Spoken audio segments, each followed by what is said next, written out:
चलें जी। अच्छा जी, अस्सलाम वालेकुम।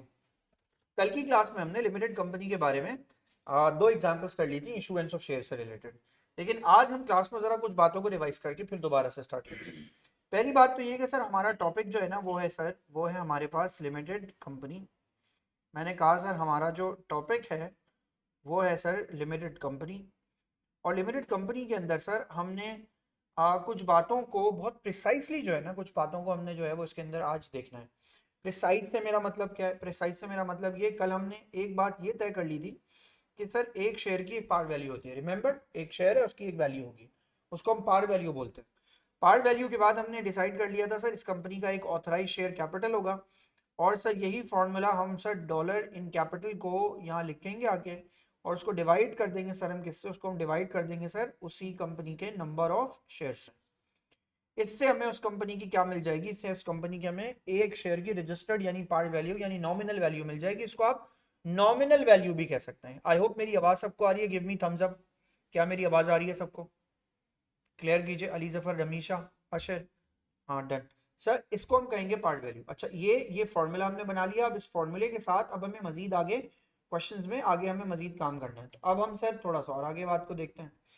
अब जब हम बात में आगे गए तो हमने कहा सर ये एक फॉर्मूला कल हमने सीखा था एक शेयर की एक वैल्यू निकालने के लिए, यानी शेयर जिस जिस अमाउंट से शेयर रजिस्टर्ड होता है।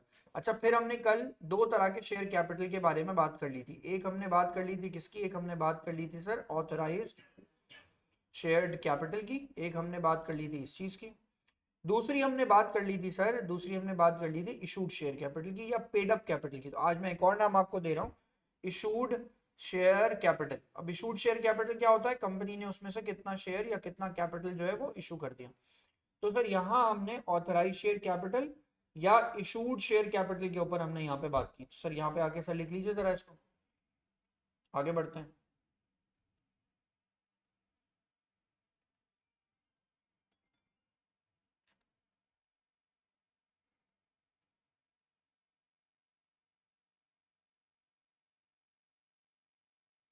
डन, लिख लिया। अच्छा, अब आज की क्लास में ना जरा इन बातों में बड़ा ध्यान और गौर से इनको जरा रखिएगा साथ साथ।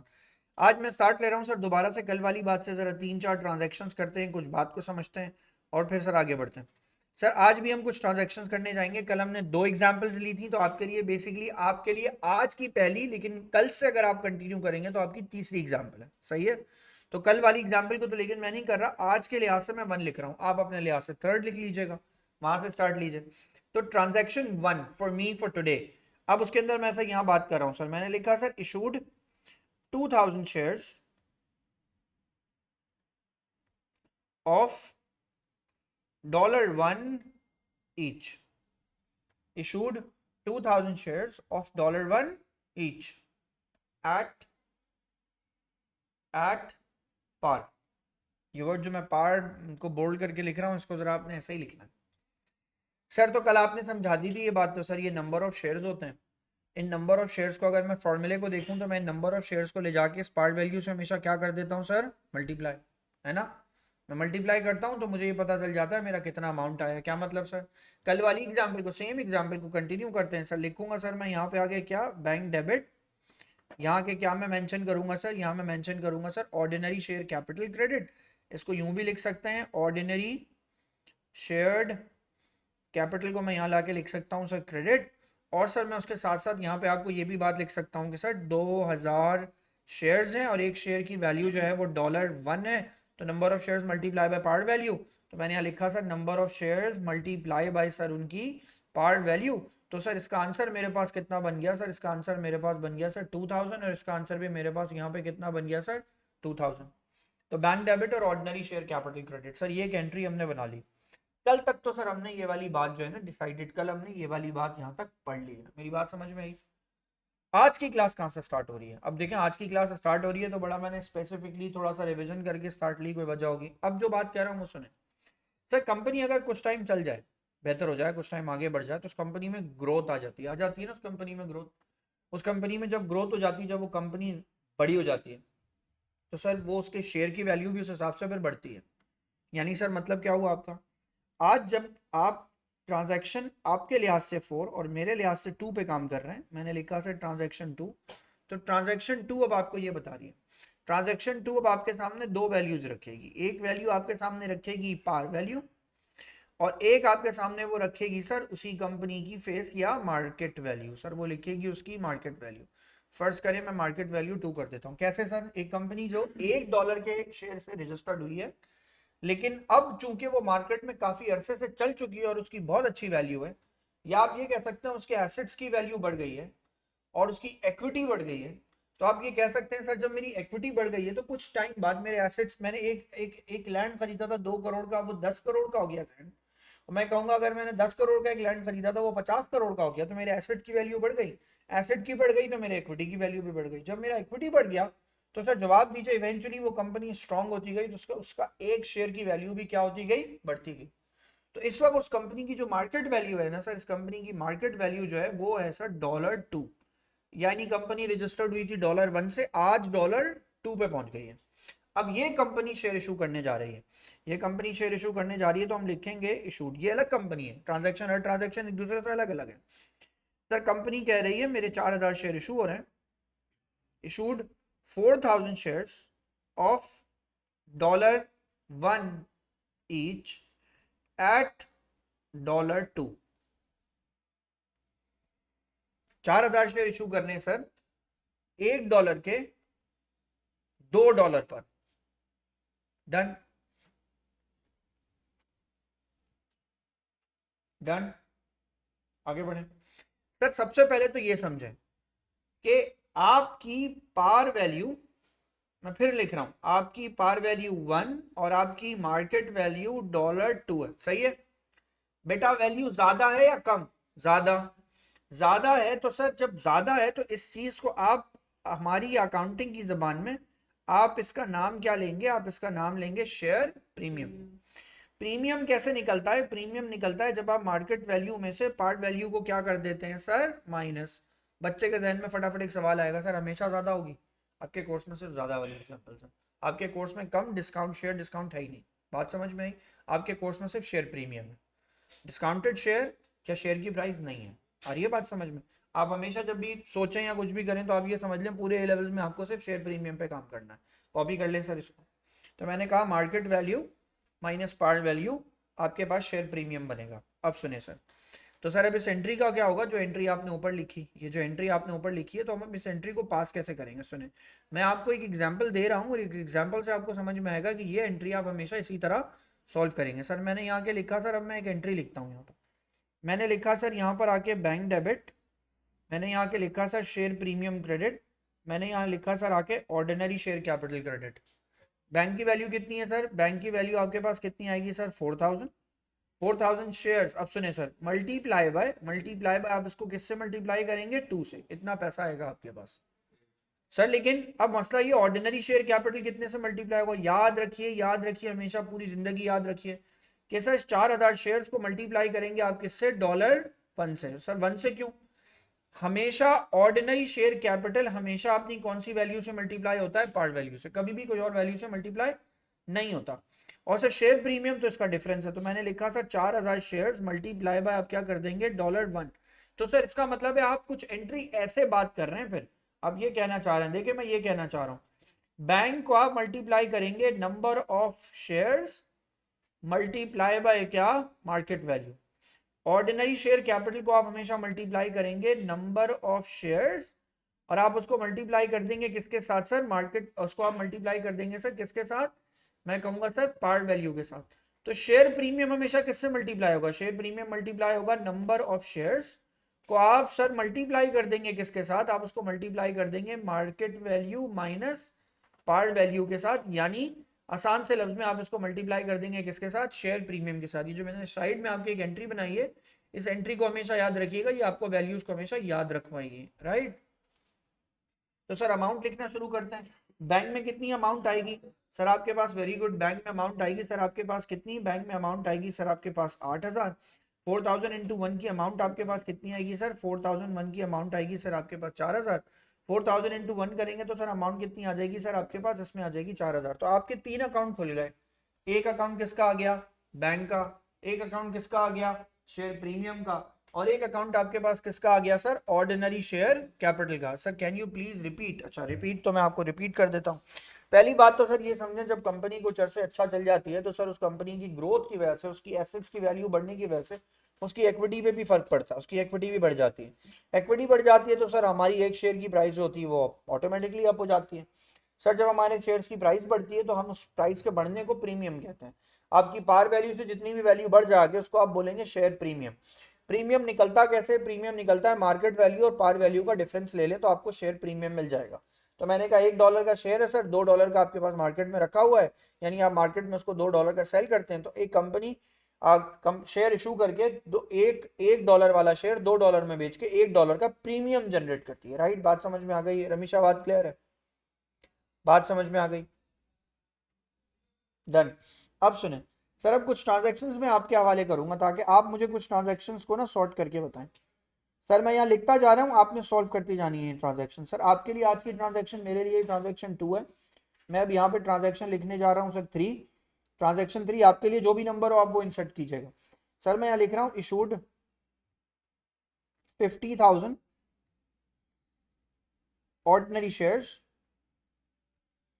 Of $2 each eight $2.5। शेयर की पार्ट वैल्यू कितनी है? शेयर की पार्ट वैल्यू कितनी है? 2। और आपने इशू कितने का किया है? 2.5 का। तो जवाब दीजिए प्रीमियम कितने का है? 0.5, 0.5। एक ही एंट्री हो गई। सर पहली वाली चले मैं आपके साथ सॉल्व करता हूँ, ये वाली कर देता हूँ sir solve. Bank, sir bank debit 50,000 share से 50,000 को मल्टीप्लाई कर देंगे सर 2.5 से।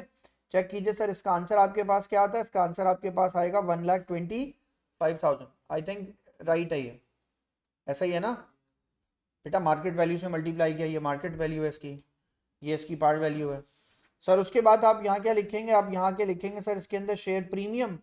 शेयर प्रीमियम को सर आप किससे मल्टीप्लाई करते हैं? 50,000 शेयर्स आएंगे सर आपके पास, मल्टीप्लाई कर देंगे सर आप इसको 0.5 से, तो आपके पास इसका आंसर यहाँ पे कितना आ जाएगा सर? 25,000। फिर सर आपके पास यहाँ क्या आएगा? यहाँ आएगा आपके पास ऑर्डिनरी शेयर कैपिटल। अब ऑर्डिनरी शेयर कैपिटल में आपके पास यहाँ आएगा सर इसके अंदर 50,000। 50,000 को मल्टीप्लाई करा देंगे सर आप किसके साथ? $2 के साथ। तो सर जवाब दीजिए इसका आंसर आपके पास कितना आ जाएगा? इसका आंसर आपके पास आ जाएगा 100,000। लिख लीजिए सर। बोले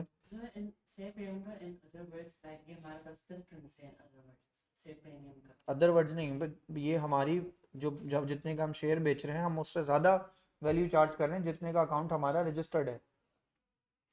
नो नो,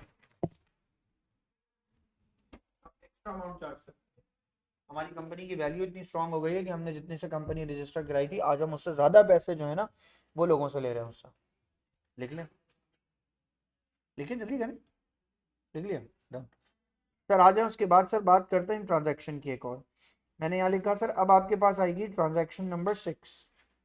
यहाँ आ जाए सर। सर ट्रांजैक्शन लिख लिया सबने ये? डन। ट्रांजैक्शन 6 पे आ जाओ भाई। अब जब ट्रांजैक्शन 6 पे आएंगे अब यहाँ से आपने सॉल्व करना है। आपके लिए होगी ना, मेरे लिए तो लाइक आपके लिए कौन सी है? आपके लिए भी 6 है? अच्छा वही वही, मतलब मैं 6 मतलब आपसे स्टार्ट ले रहा हूँ ना, अब आप करेंगे ये काम। गलत लिखवा दिया सर। यहाँ आ जाओ सर, ये लिखूंगा मैं 6, आप लोग 6 सॉल्व कर रहे हैं। सर लिखूंगा मैं यहाँ के आगे issued 25,000 shares of $3 each eight $5। अब आपने इसको सॉल्व कर लेना है। फिर सर ट्रांजैक्शन 7, कुछ ट्रांजैक्शंस आपके हवाले हैं, आप देखेंगे सर। सर यहाँ लिख रहा हूँ मैं इशूड 30,000 शेयर्स ऑफ $0.8 एट $0.9। 0.8 का शेयर आपने 0.9 का इशू कर दिया। फिर सर ट्रांजैक्शन 8 में आप आएंगे तो आप यहाँ मेंशन करेंगे issued 45,000 shares of $0.5 at $0.8। Last transaction sir transaction 9 issued 100,000 shares of $0.25 at $0.3। इन्हें सॉल्व कीजिए सर, इन्हें सॉल्व कीजिए, फिर मैं आपसे इनके आंसर्स के बारे में कंफर्मेशन लेता हूँ। सर इन्हें सॉल्व कर लीजिए। अच्छा जी, ट्रांजैक्शन 6 का सर आंसर आपके पास कुछ यूं बन रहा होगा। सर आप उसके अंदर लिखेंगे बैंक डेबिट, बैंक की वैल्यू सर आपके पास आएगी 25,000, मल्टीप्लाई कर देंगे सर आप इसको 5 से, तो आपके पास आंसर आ जाएगा 125,000। शेयर प्रीमियम आपके पास सर इसका बनेगा 25,000 इंटू कर देंगे 2, तो आपके पास आंसर आ जाएगा सर 25 इंटू 2, तो आंसर हो जाएगा 50,000। और ऑर्डिनरी शेयर कैपिटल का आंसर आपके पास आ जाएगा सर 75,000। अच्छा, मैं ज़रा थोड़ा किसी को कन्फ्यूजन ना हो, उससे क्लैरिटी लाऊं, तो सर मैं यहाँ लिख देता हूँ लाके ये, ताकि आपको क्लियर हो जाए। सर उसके बाद देखिए आपके पास 0.8 वाली ट्रांजैक्शन है। आई होप ये सब लोग मुझे इसका आंसर बताएंगे। बैंक डेबिट, बैंक की वैल्यू आ रही है सर 27,000, शेयर प्रीमियम की वैल्यू आ रही है सर 3,000, और ऑर्डिनरी शेयर कैपिटल की वैल्यू आ रही है सर आपके पास 24,000। तो आप ये देख रहे हैं डिफरेंस लेके भी हम वैल्यू निकाल सकते हैं। 27 और 24 का डिफरेंस लेंगे तो आपके पास 3,000 आ जाएगी वैल्यू। फिर सर यहाँ जाते हैं, यहाँ के लिखेंगे सर आपके पास सबसे पहले आएगा बैंक डेबिट, फिर आप लिखेंगे सर यहाँ आ जाएगा शेयर प्रीमियम क्रेडिट, यहाँ लिख देंगे ordinary share capital credit. 45 into 0.5 कीजिए सर, यहाँ पे सबसे पहले आप मेंशन करेंगे सर 36,000, शेयर प्रीमियम आपके पास 13,500 आ जाएगा सर। उसके बाद ऑर्डिनरी शेयर कैपिटल की वैल्यू आपके पास 22,500 जो है वो यहाँ आ जाएगी। सर ये आ गई आपकी वैल्यू। फिर सर 9 पे आ जाए सर, 9 पे लिखेंगे issued 100,000 shares of 0.5 at 0.3। Sir यहाँ लिखते हैं सर आके आपके पास, यहाँ मैंने मेंशन किया बैंक डेबिट, फिर लिखूंगा सर शेयर प्रीमियम क्रेडिट, फिर लिखेंगे sir ordinary share capital credit. Bank की वैल्यू सर निकालेंगे तो सर आपके पास आएगी 25,000, कितनी 30,000 आएगी। हाँ वेरी गुड, सही बोल रहे हैं सर, बिल्कुल 0.3 से मल्टीप्लाई करेंगे तो आंसर क्या आएगा सर आपके पास 30,000। शेयर प्रीमियम कितने का आएगा सर 5,000, और ऑर्डिनरी शेयर कैपिटल कितने का आएगा सर 25,000। बिल्कुल सही है सर, सही है, ट्रांजैक्शन सारी हो गई। अच्छा, अब एक छोटी सी प्रैक्टिस ना आपकी मैंने ये तो करा दी है ट्रांजैक्शन की, थोड़ी थोड़ी प्रैक्टिस, मैं आपको एक और प्रैक्टिस भी कराऊँ। डन, यहाँ तक काम कर लिया आपने। हाँ आगे का शेयर पेमेंट का कैलकुलेशन कैसा होगा? 0.5 से ना 0.25 और 0.3 कैलकुलेटर पर माइनस कर दो, प्रीमियम आ गया, वो उस प्रीमियम को मल्टीप्लाई कर देंगे नंबर ऑफ शेयर से। पहले मैंने प्रीमियम निकाला, उसको मैंने नंबर ऑफ शेयर से मल्टीप्लाई कर दिया, प्रीमियम आ गया 0.5 multiply by number of shares 100,000। Done है। अब जरा मेरी बात सुने सर, मैं एक बॉक्स आपके लिए प्रिपेयर कर रहा हूँ, लेकिन इस बॉक्स को मेरे बनाने से पहले आप नहीं बनाएंगे। पहले इस बॉक्स का ना एक मतलब है, इस बॉक्स को पहले समझिएगा, फिर उसके बाद इस बॉक्स में जो भी कुछ आपने ड्रॉ करना है ना, वो हम इसके बाद ड्रॉ करेंगे। सर मैंने इस बॉक्स को 3 हिस्सों में स्प्लिट किया। देखिए मैं आपसे कुछ बातों को ना शुरू में ज़रा प्रिसाइजली आपसे बात कर रहा हूँ, ताकि आप आगे जाके ना कंफ्यूज हो यार। आगे जाके हमारे पास टाइम भी थोड़ा कम है, और कंपनी में वापस आने का भी ना कोई तासुर नहीं है कि हम इसको रिपीट करेंगे या कुछ होगा। सुनिए सर, सबसे पहली चीज़ तो मैं आपके पास यहाँ ये लिखता हूँ सर, नंबर ऑफ शेयर्स मैंने लिखा सर, सबसे पहले मैंने यहाँ नंबर ऑफ शेयर्स मेंशन किए। फिर मैंने sir number of shares mention करने के साथ साथ यहाँ लिखा शेयर, बल्कि मुझे यहाँ लिखना चाहिए सर, मैंने यहाँ लिखा सर पार वैल्यू। जवाब दीजिए मुझे, इनको आपस में क्या करना है, नंबर ऑफ शेयर्स को पार वैल्यू से क्या करते हैं, मल्टीप्लाई। तो सर आपके पास इवेंचुअली अमाउंट क्या आता है, अमाउंट आता है इन क्या, इन कैपिटल, आप मल्टीप्लाई करते हैं। ठीक हो गया। अब जरा मेरी बात सुने, अगर आपके पास नंबर ऑफ शेयर्स फर्ज कीजिए 1,00,000 हो, सुनो गौर से, बोर्ड देखो, और आपके पास कैपिटल भी सर कितना हो, आपका कैपिटल भी सर 1,00,000 हो, तो कोई मुझे जवाब देगा आपकी पार वैल्यू कितनी होगी? कैसे होगी सर, मल्टीप्लाई करके या डिवाइड करके? डिवाइड करके।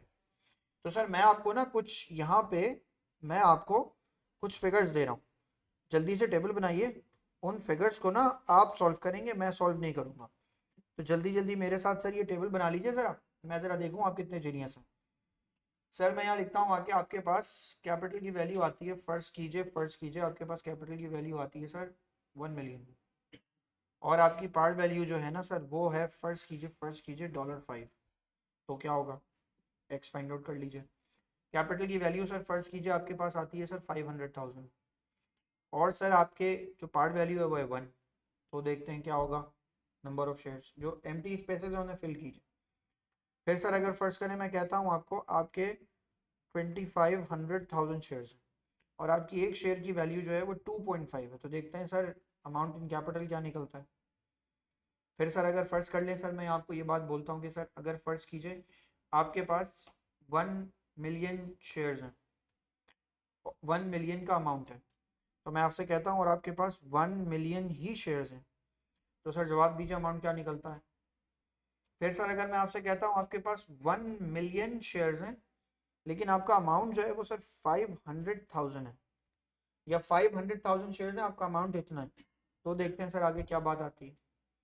फिर सर अगर मैं आपसे कहता हूँ आपका 2.5 लाख का कैपिटल है लेकिन आपके नंबर ऑफ शेयर्स 1,25,000 है, तो देखें सर क्या बात होती है।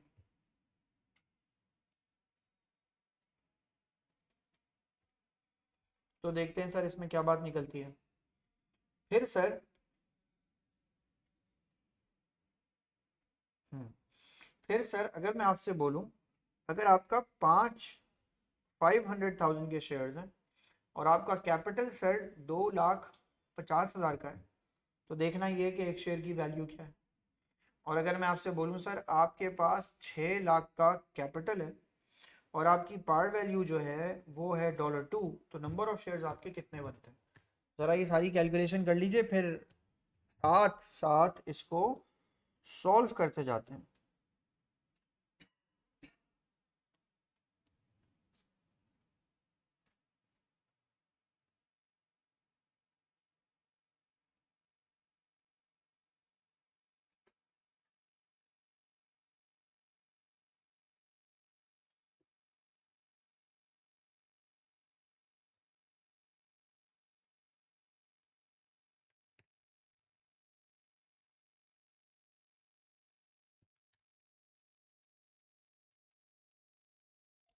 ये पीसीआर आ सकते हैं क्लास में।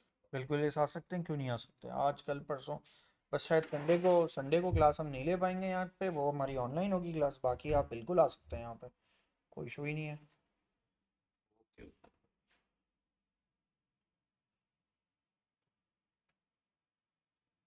वो मॉक से क्या हालात है थोड़ा। तब आते बेटा, तब आते, पेपर देखना उसका।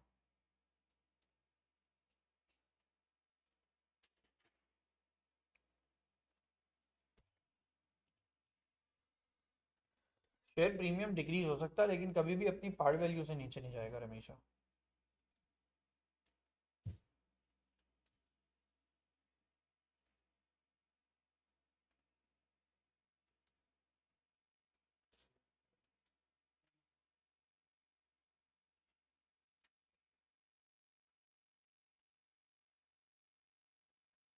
हो गया, चले भाई पहले वाले का आंसर बताएगा कोई मुझे, फर्स्ट वन यानी सेकंड वन। 200. अच्छा मुझे इसका आंसर बताया जा रहा है सर 200,000, अगर सही है तो फिर परफेक्ट है, आप भी चेक कर लें उसके बाद बताइए। फिर इसके बाद का आंसर सर आपके पास आ रहा है सर 500,000, बिल्कुल सही है सर। फिर आगे बढ़ते हैं सर, तो यहाँ पे लिखते हैं सर हम आगे इसके अंदर 620, अच्छा 625,000, वेरी गुड। नहीं है, क्यों नहीं है, एक और जीरो आएगा, एक और जीरो आएगा, चेक करें ना भाई, इसीलिए तो करवा रहा हूँ। अगर कुछ गड़बड़ है तो फटाफट चेक कर लें कि आपने गलती क्या की है, हो सकता है खजर ने गलती की हो जाए, चेक कर लो। अगर उसने गलती की होगी तो हम पिकअप करेंगे सर। इसका आंसर क्या आ रहा है सर, इसका आंसर आ रहा है सर हमारे पास 1।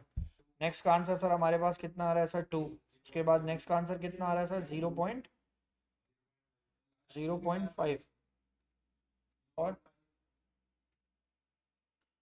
4 का है 0.5, उसके बाद वाले का 125 का 2 है, 125 का सर यहाँ का क्या है सर, यहाँ का आंसर है सर आपके पास 2, यहाँ का आंसर है आपके पास 2, फिर 0.5 सर इसका आंसर है, और फिर सबसे लास्ट वाले का आंसर क्या है सर 300,000। सर लास्ट वाले का आंसर आपके पास यहाँ आ गया सर, मैंने लिखा आ गया सर, इसका आंसर आ गया आपके पास 300,000, राइट, लिख लीजिए। तो सर ये बेसिकली आपके पास इस तरह बन गया सर इसका एक चार्ट। इसमें ये पता चल रहा है, पता क्या पता चल रहा है इसमें?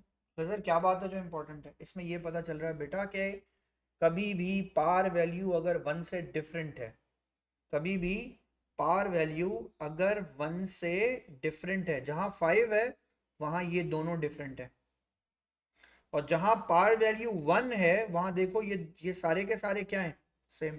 आ रही है बात समझ में? तो 1 वाले पे आपको कभी कोई प्रॉब्लम नहीं होगी। 1 देखिए यहाँ 1 है तो यहाँ भी यही है, यहाँ भी यही है। इसका मतलब है जब भी पार वैल्यू 1 से हट जाए तो आप हमेशा फॉर्मूला अप्लाई करेंगे। और फॉर्मूला कौन सा अप्लाई करेंगे, दोबारा से लिख लीजिए। फॉर्मूला हमेशा हमारे लिए अप्लाई करने वाला जो फॉर्मूला है, मैं यहाँ लिखता हूँ सर आपके लिए, जो हमेशा अप्लाई करने के लिए आपके पास फॉर्मूला है, वो फॉर्मूला आपके पास यहाँ ये आएगा। मैं लिखता हूँ sir, par value multiply by number of shares equals to capital, यानी डॉलर इन कैपिटल। सर ये आपके पास यहाँ पे ये अमाउंट आएगा, सर लिख लीजिए, ये बहुत इंपॉर्टेंट है।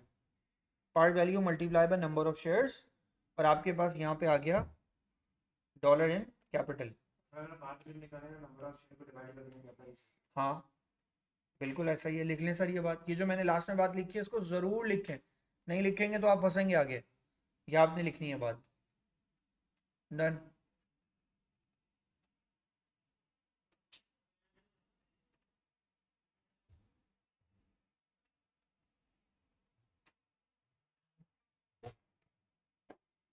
डन है।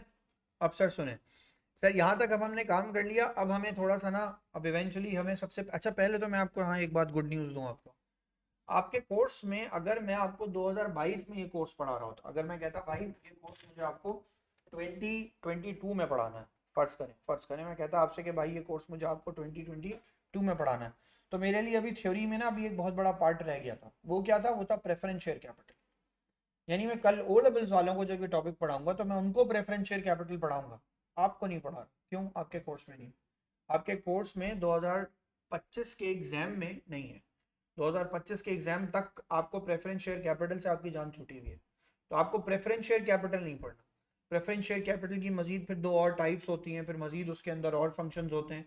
रिडीमेबल होता है, नॉन रिडीमेबल होता है, कम्युलेटिव होता है, नॉन कम्युलेटिव होता है, ये सब होता है, वो सब आपको नहीं पढ़ना। तो मैं आपको यही कैटेगरी के लिए बोल रहा हूँ, प्रेफरेंस शेयर कैपिटल पीएससी आपके कोर्स का पार्ट नहीं है। लेकिन एक छोटा प्रॉब्लम, वो प्रॉब्लम ये है कि जब आप 2016 से पहले के, खुदा ना खास्ता, वैसे तो इतने कोई जीनियस बच्चे ही नहीं आजकल के 2016 से पहले जाएंगे, अगर उसके पास से बस आप करने लगेंगे ना तो आपको नजर आएगा उसमें प्रेफरेंस कैपिटल, वहां आप होंगे कंफ्यूज।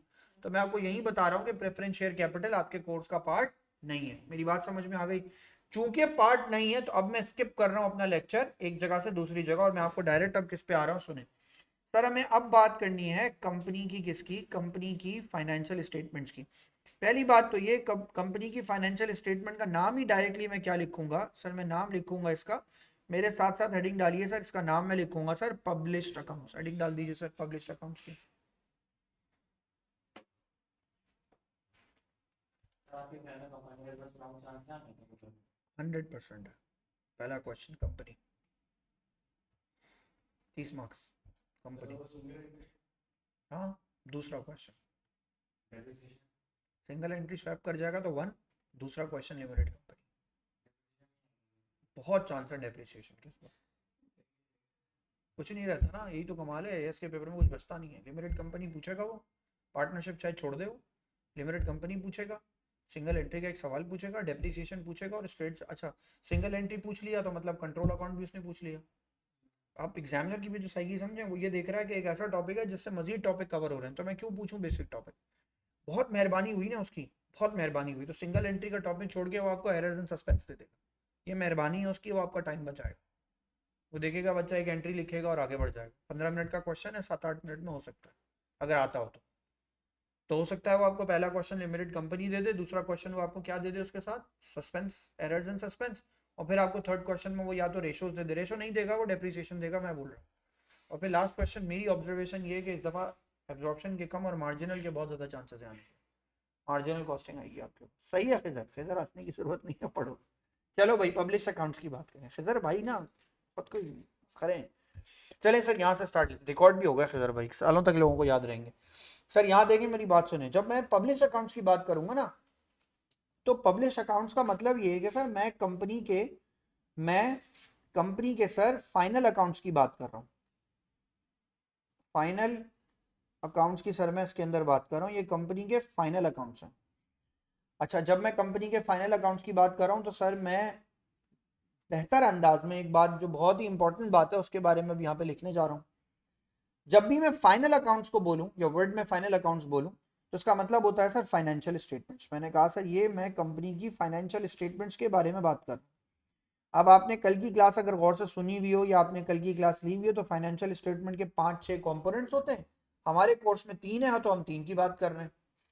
जब हम 3 की बात कर रहे हैं ना भाई, तो हमारे पास सबसे पहले आपके जो कोर्स में है उसकी बात भी करना जरूरी है। तो मैंने कोर्स में आके लिखा सबसे पहले आपके पास क्या आ जाएगा, सबसे पहले आपके पास आ जाएगा सर इनकम स्टेटमेंट। सही है सर, सबसे पहले हम इनकम स्टेटमेंट की बात करेंगे, दूसरे नंबर पे हम statement of changes in equity की बात करेंगे।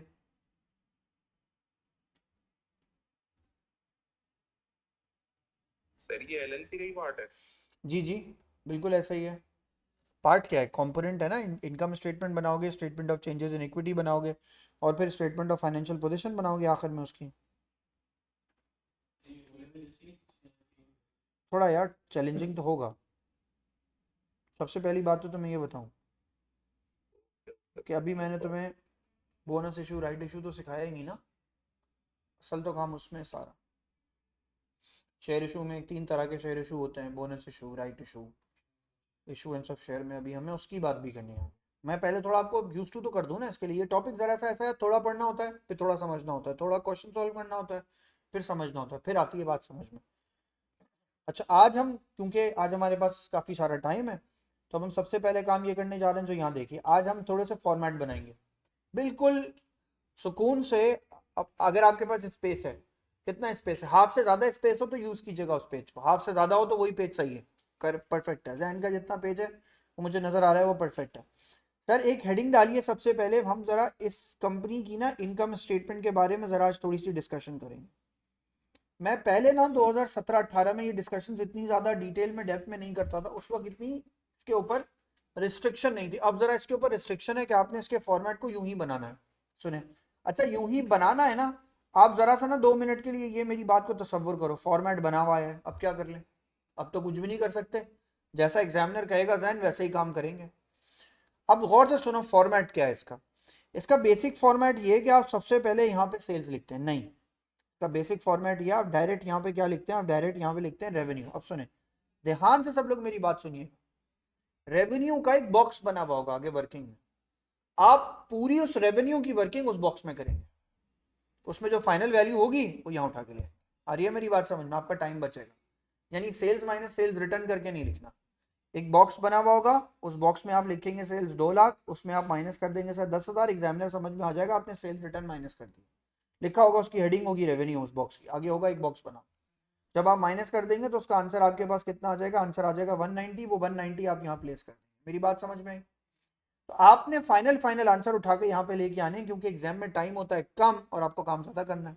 तो एग्जामिनर ने आपके लिए आसानी की है ना ये, कि उसने कहा सब मत लिख के दिखाओ, जो है बस वो लिखो। फॉर्मेट बना हुआ होगा, चांसेस यही है भाई आप बैड लक के बादशाह हुए तो बनवा लेगा आपसे। लेस करेंगे आप इसके अंदर से, क्या लेस करेंगे, नीचे लिखा हुआ होगा, आपने इसमें से क्या माइनस करना है सर, कॉस्ट ऑफ सेल्स या cost of goods sold. Cost of goods sold को आप सर इसमें से माइनस कर देंगे तो फाइनली आंसर आपका क्या आ जाएगा सर, ग्रॉस प्रॉफिट। सर ये क्या बात हुई सर, क्या कॉस्ट ऑफ गुड्स सोल्ड तो opening plus purchases minus purchase return कहाँ गया, वो भी बॉक्स में आएगा। कॉस्ट ऑफ गुड्स सोल्ड का बॉक्स होगा, कॉस्ट ऑफ सेल्स का आप उसी में opening plus purchases minus purchase return, drawings minus, carriage inwards plus, closing stock minus, सब कुछ वहां करके यहाँ ले आएंगे। ये सब इसी तरह लिखा होगा और ये जहां मैं क्रॉस लगा रहा हूँ यहाँ वैल्यू आपको लिखनी होगी। आ रही है बात समझ, हाँ वहां पे वर्किंग करके वैल्यू यहाँ लिखनी होगी सर, इससे हमारा टाइम बचेगा।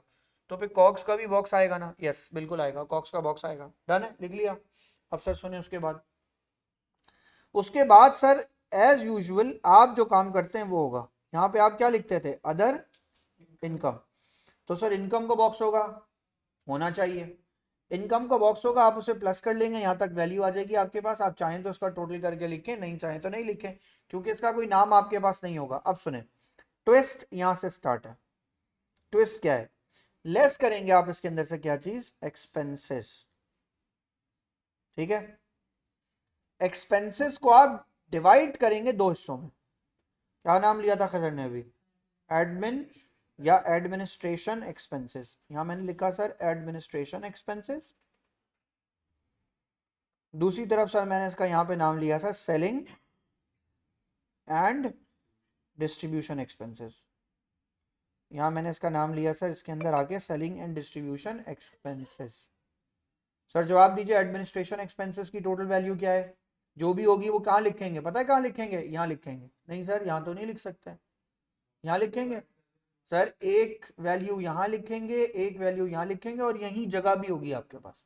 आप इन दोनों को प्लस करेंगे तो एक्सपेंसेस टोटल आएंगे, उस एक्सपेंसेस को आप इसमें से माइनस करेंगे। सही है। अब सुनो गौर से, मैं एक्सपेंसेस के आगे एक वर्ड लिख रहा हूं, आपको इसमें से एक्सक्लूड कर देने ये दोनों, इन दो एक्सपेंसेस को जिनको मैं लिख रहा हूं एक्सक्लूड करने, वो आप इन दोनों में कहीं नहीं लिखेंगे। वो क्या है? एक्सक्लूड कर देंगे आप इसके अंदर से इंटरेस्ट एक्सपेंस को एंड टैक्सेस को। टैक्सेस ये दोनों एक्सपेंसेस ना एडमिन में आएंगे ना सेलिंग में, इनको आप नहीं लिखेंगे। एक फाइनेंसिंग और टैक्स तो अलग ही है। क्यों है उसकी वजह भी थोड़ी देर में बात करते हैं। सर जब मैं इन दोनों को आपस में माइनस करूंगा तो मेरे पास सर यहाँ जो वैल्यू आ जाएगी उसका नाम मैं यहाँ क्या लिखूंगा? उसका नाम मैं यहाँ लिखूंगा सर आके क्या? Operating profit. मेरे पास यहाँ वैल्यू आ जाएगी ऑपरेटिंग प्रॉफिट। अब ऑपरेटिंग प्रॉफिट की जब ये वैल्यू आ जाएगी तो सर आप उसमें से लेस करेंगे। लेस क्या करेंगे सर? आप यहाँ देखिए सर, इसका नाम मैं यहाँ लिखता हूँ सर, इसका नाम मैंने यहाँ लिखा sir finance cost. Finance cost क्या चीज होती है? फाइनेंस कॉस्ट बेटा होती है सारे तमाम के तमाम आप क्या लिखेंगे इसके अंदर? Interest expense. जैसे ही आप ये माइनस करेंगे तो आपके पास जो नाम आ जाएगा वो आ जाएगा प्रॉफिट आफ्टर क्या? नहीं, आफ्टर नहीं, हाँ प्रॉफिट बिफोर क्या? प्रॉफिट बिफोर टैक्स, जिसका हम नाम लेते हैं PBT, profit before tax. Plus minus करके आया। फिर सर आप इसके अंदर से माइनस करेंगे तो माइनस क्या करेंगे आप इसके अंदर से? टैक्सेस।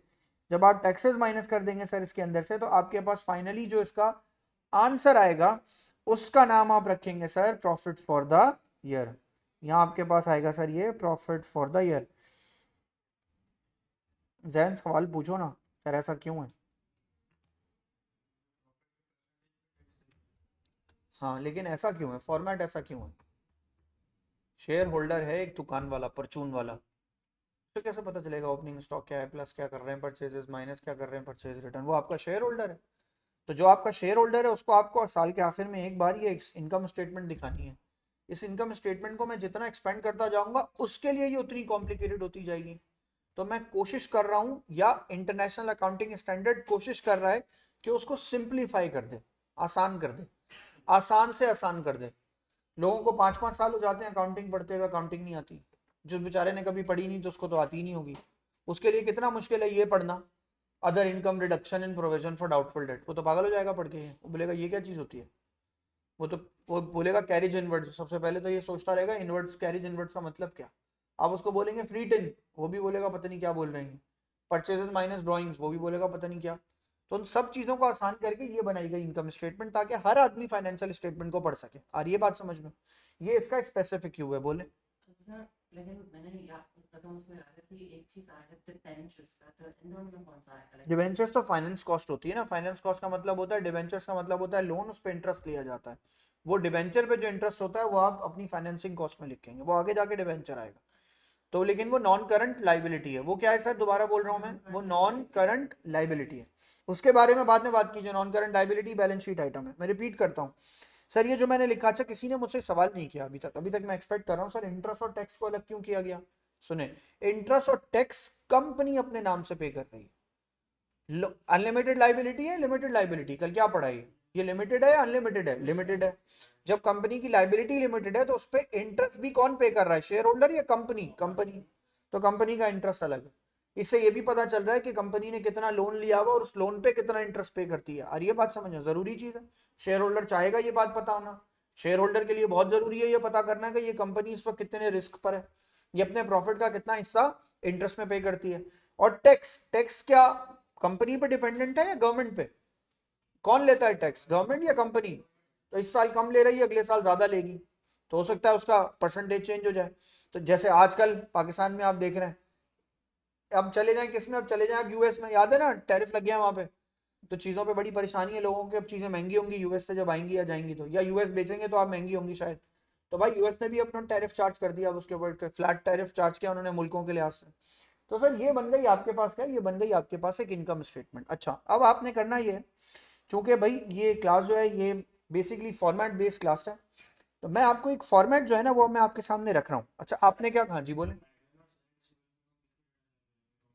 हाँ उसी के लिए मैं आपसे बात कर रहा हूँ। मैं ज़रा आपसे ना सारे जो एक्सपेंसेस हैं उनके लिए छोटी सी एक बात करूं, लेकिन उस पर बात करने से पहले पहले मैं आपको एक बार statement of changes in equity जो है ना वो दिखाऊं और फिर आपको बताऊं कि भाई देखो ओ लेवल्स में पढ़ के आए थे, बड़ा आसान सा चेंजेस इन इक्विटी, यहाँ थोड़ा लेंदी है। अच्छा इसको कॉपी करते वक्त बच्चों को यार बहुत मसाइल होते हैं, तो ये कहते हैं सर ये तो बहुत बड़ा है। बेटा इतना बड़ा आएगा नहीं एग्जाम में, ये तो वो सारी चीजें हैं जो इसमें होनी चाहिए। और ये बात समझ में, मैंने तो एक दफा उठा के वो सारी चीजें इसमें प्लेस कर दी।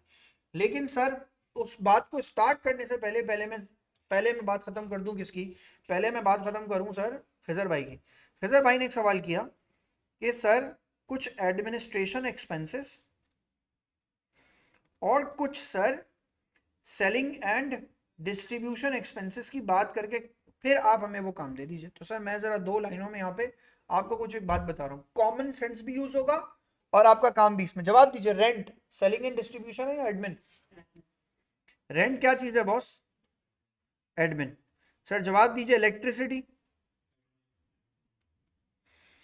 सही हो गया सर। और जवाब दीजिए सर, और यहाँ क्या लिखूं, इंश्योरेंस लिख दूं? और बोलेगा कोई? वेजेस एंड, मगर किसकी? हाँ वेरी गुड सर, ऑफिस का मैनेजर। तो बेसिकली अगर वर्ड लिखा हो सर ऑफिस सैलरीज तो आप यहीं लिखेंगे जब तक कोई और बात ना हो। और बोले कोई मुश्किल मुश्किल बताएं। हाँ और बताएं, मुश्किल बताएं कोई, ये आसान हो रहा है सब। हाँ सर मुश्किल वाले ये हैं, डिस्काउंट अलाउड। 6 बोल रहे हैं सर, बैड डेट कम डिसीजन मेकिंग पे होगा बैड डेट। पीएफडीडी सर, पीएफडीडी यहाँ पर होगा। मैं लिख रहा हूँ sir provision for doubtful debt यहाँ जाएगा। और बोलें सर? Depreciation very good. लेकिन डेप्रिसिएशन ऑन क्या? Depreciation on office equipment, motor vehicle नहीं, वो वहां पर जाएगा मोटर व्हीकल। तो डेप्रिसिएशन ऑन ऑफिस इक्विपमेंट यहाँ जाएगा। और कोई बात बताइए सर, मैं चाह रहा हूँ आपसे सुनना। कैरेज यहाँ क्या जाएगा? Carriage inwards? No wrong. Carriage inwards, carriage inwards हो जाएगा कॉग्स में, कैरेज आउटवर्ड जाएगा सेलिंग एंड डिस्ट्रीब्यूशन में। और बोलें sir? Very good sir, very good. फिर सर बेटा तू पढ़ ले, तेरा दिमाग चलता है अकाउंटिंग में। सर यहाँ लिखेंगे लॉस ऑन क्या? Loss on disposal. मगर आप सुने, लॉस ऑन डिस्पोजल क्या? इक्विपमेंट। लेकिन अगर loss on disposal of motor vehicle होगा तो सेलिंग एंड डिस्ट्रीब्यूशन में चला जाएगा। सर मोटर व्हीकल को आप वहाँ क्यों रख रहे हैं? मोटर व्हीकल इस्तेमाल होती है ना भाई चीज़ों को आगे पीछे करने के लिए। तो सर हम यहाँ पे आते हैं, दूसरी तरफ आगे लिखते हैं सर सेलिंग एंड डिस्ट्रीब्यूशन में क्या जाएगा। वहाँ भी एक बड़ी लंबी लाइन है, यूजुअली कम होती है। सबसे पहले बताऊँ क्या होता है? एडवर्टाइजिंग। नंबर 2 क्या होता है सर? नंबर 2 आपके पास एक चीज होती है सर, वो होती है सर आपके पास मार्केटिंग। तीसरी चीज क्या हो सकती है सर? कैरेज। और कैरेज में भी आपके पास क्या हो सकता है सर? Carriage outwards. और बोलेंगे सर आपके पास फोर्थ क्या हो सकता है? कमीशन कमीशन कमीशन किस चीज पे? सेल्स पे? जी जी। बिल्कुल सर, अगर आपने कमीशन दिया हुआ है सेल्स पे तो वो यहाँ पर आएगा। फिफ्थ बताएगा कोई? लेबर की सैलरीज वगैरह। कौन सा? नहीं, एक लेबर तो मैंने एडमिनिस्ट्रेशन में रख दी। और सर मैं यहाँ बोलूँ सर डेप्रिसिएशन ऑन क्या आएगा? On motor vehicle. Sir petrol expenses कहाँ जाएंगे? Sir warehouse cost. Warehouse sir यहाँ जाएगी, वेयर हाउस एडमिनिस्ट्रेशन डिसीजन है, वेयर हाउस कॉस्ट यहाँ रखेंगे। वैसे ना इतने टिपिकली चैलेंजिंग मिलते जुलते नहीं देते वो उनको आपको लिमिटेड कंपनी पढ़ानी है, लेकिन यहाँ पे आ जाएगी आपके पास। फिर सर सेलिंग लेबर के यानी सेलिंग एक्सपेंसेस, मैं यहाँ सबसे आसान वर्ड में यूज़ करूँ सर, आप यहाँ लिखेंगे आके आपके पास सेलिंग एक्सपेंसेस जो हैं वो भी यहाँ पर आ जाएंगे। अच्छा अब आपकी क्लास, आपके पास 15 मिनट है, आपको टाइम लगेगा। मैं तो स्क्रीन पे शो करके यहाँ से स्क्रीन की रिकॉर्डिंग ऑफ करके जाऊँगा। आपने आपने खुद डिसाइड करना है कि जो मैं आपके सामने अभी लिख रहा हूं या मैं आपके सामने अभी बना रहा हूं, ये आप अपने पास वर्टिकली रिकॉर्ड करेंगे या हॉरिजॉन्टली, ये मैं आप पे छोड़ रहा हूं। यानी मैं ये काम आपको कह रहा हूं, ये काम आप खुद देखेंगे कि आपको क्या समझ में आएगा कि आप इसको किस तरह लिखेंगे। अच्छा अब मैं जा रहा हूं सर आपके पास इसमें यहाँ पे पेस्ट करने। कोई भी ना स्क्रीनशॉट लेके जिसने ये काम किया, जो भी ये तसव्वुर भी कर रहा हो ना कि सर हम स्क्रीनशॉट लेके ना ये काम कर लेंगे, मतलब बर्बाद हो जाएंगे आप, मैं को गारंटी कर रहा हूँ। आपने स्क्रीनशॉट नहीं लेना है, आपने अभी की क्लास में, अभी अभी आज की क्लास में सर इसको ड्रॉ कर लेना है। अगर आप ड्रॉ नहीं करेंगे तो आपको ये नहीं आएगा। तो सर मैंने यहाँ पे आपके सामने स्क्रीन पे सर इसको यहाँ पे खोल दिया है और सर आपने इसको ड्रॉ करना है। ये है statement of changes in equity. हम आज सर इसका फॉर्मेट कंप्लीट कर रहे हैं, कल से हम इंशाल्लाह इसके क्वेश्चन स्टार्ट करेंगे। कल हम इसका पहला क्वेश्चन यानी हम कुछ एक्सरसाइजेज इसकी कल कर लेंगे और फिर हम संडे वाली क्लास में eventually statement of changes in equity यानी राइट शेयर इशू और बोनस शेयर इशू पे काम शुरू कर देंगे। संडे को ऑनलाइन क्लास है आपकी। तो सर आपका जो statement of changes in equity है ये आपके सामने बना हुआ है। आपने करना ये है कि सर आपने इसको कॉपी कर लेना है और जब सर आप इसको कॉपी कर लेंगे तो उसके बाद फिर सर आपकी जान छूटेगी। आज की क्लास अभी ओवर नहीं हुई है, जब तक आप बनाएंगे नहीं आप क्लास से नहीं जाएंगे। और जब बना ले तो बिल्कुल रजिस्टर बंद कीजिएगा, आप चला जाइएगा। आपको 15 मिनट लगेंगे सर ये काम को कंप्लीट करने में। मैं ये सामने आपके सामने सर यहाँ रख रहा हूँ। नेक्स्ट क्लास में सर मिलते हैं इंशाल्लाह। अल्लाह हाफिज़।